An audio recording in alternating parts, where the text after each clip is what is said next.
সোনা চোরাচালানের কাজে বিশ্বের সবচেয়ে নিরাপদ রুট ধরা হয় আকাশপথকে। এজন্য বড় বড় বিমানবন্দরে প্রায়ই ধরা পড়ে সোনা পাচারকারীরা। বাংলাদেশ সহ উপমহাদেশের বিমানবন্দরগুলো এগিয়ে আছে এই স্বর্ণ পাচার কাজে। এবার আরও ভয়ঙ্কর তথ্য মিলেছে, তা হলো সুন্দরী বিমানবালারা জড়িয়ে পড়েছেন সোনা পাচার কারবারিতে। এমন এক সুন্দরী বিমানবালার পায়ুপথে এবার পাওয়া গেল 1 কেজি ওজনের সোনার বার। অপরাধ প্রমাণিত হওয়ায় এই বিমানবালার 14 দিনের জেল হয়েছে। এর আগেও তার বিরুদ্ধে একাধিকবার সোনা চোরাচালানের অভিযোগ হয়েছে।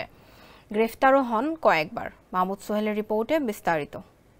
বিভিন্ন গণমাধ্যম বলছে, পায়ুপথে সোনা পাচার করতে গিয়ে ধরা পড়া বিমানবালা একজন বাঙালি নারী। তার নাম সুরভি খাতুন। যমুনা রেফ্রিজারেটর, খাবার ফ্রেশ তো লাইফ জম্পেশ। বিমানবন্দর থেকে বের হওয়ার সময় তার পায়ুতে পাওয়া গেছে 960 গ্রাম অবৈধ সোনা। ভারতীয় আনন্দবাজার পত্রিকা ও হিন্দুস্তান টাইমস এই খবর প্রকাশ করেছে। খবরে আরও বলা হয়, ভারতে এই প্রথম কোনো বিমানবালাকে চোরাচালানের অভিযোগে গ্রেফতার ও জেল হাজতে পাঠানো হলো। তাই বিষয়টি নিয়ে ব্যাপক শোরগোল শুরু হয়েছে ভারত জুড়ে।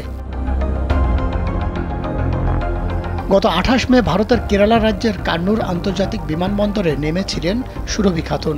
তখন তল্লাশিকালে তার শরীরে সোনার উপস্থিতি মেলে, কিন্তু দেহের কোথায় তা আছে প্রথমে তা নিশ্চিত করা যায়নি। পরে নারী নিরাপত্তা কর্মীদের সহায়তায় ব্যাপক তল্লাশির পর ওই নারীর পায়ুপথে পাওয়া যায় সোনার বার।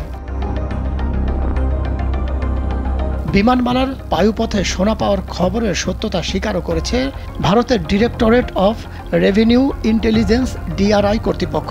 তারা বলছেন, প্রায় 1 কেজি সোনা চোরাচালানের অভিযোগে গ্রেফতার করা হয়েছে সুরভি খাতুনকে। তিনি পশ্চিমবঙ্গের কলকাতার স্থায়ী বাসিন্দা। ওমানের মাস্কট থেকে কেরালার কান্নুরে সেই সোনা নিয়ে আসেন তিনি। এখন তিনি কান্নুরের মহিলা জেলে রয়েছেন। তদন্তকারীদের সূত্রে জানা গেছে, এর নেপথ্যে কেরালার পাচারকারী গোষ্ঠী জড়িত থাকতে পারে। অভিনব কায়দায় স্বর্ণ পাচারের খবর প্রায় শোনা যায় বাংলাদেশ সহ উপমহাদেশে। সবশেষ গত 18 মে হযরত শাহজালাল আন্তর্জাতিক বিমানবন্দরে 4,60,00,000 টাকার স্বর্ণ সহ একজনকে আটক করা হয়। তার শরীরের জামা, প্যান্ট ও স্যান্ডো গেঞ্জিতে বিশেষভাবে লুকানো ছিল এই সোনা। কাস্টমস গোয়েন্দা ও তদন্ত অধিদপ্তর এক প্রেস বিজ্ঞপ্তিতে তখন জানায়, অভিযুক্ত ওই ব্যক্তির নাম মোহাম্মদ শহীদ মিয়া। তিনি ভারী জামা কাপড়ের ভেতরে বিশেষভাবে স্বর্ণ লুকিয়ে রেখেছিলেন। পরে স্থানীয় স্বর্ণকার দিয়ে বিশেষভাবে বের করা হয় কাপড়ে লুকিয়ে থাকা ওই সোনা। মাহমুদ সোহেল, কালবেলা।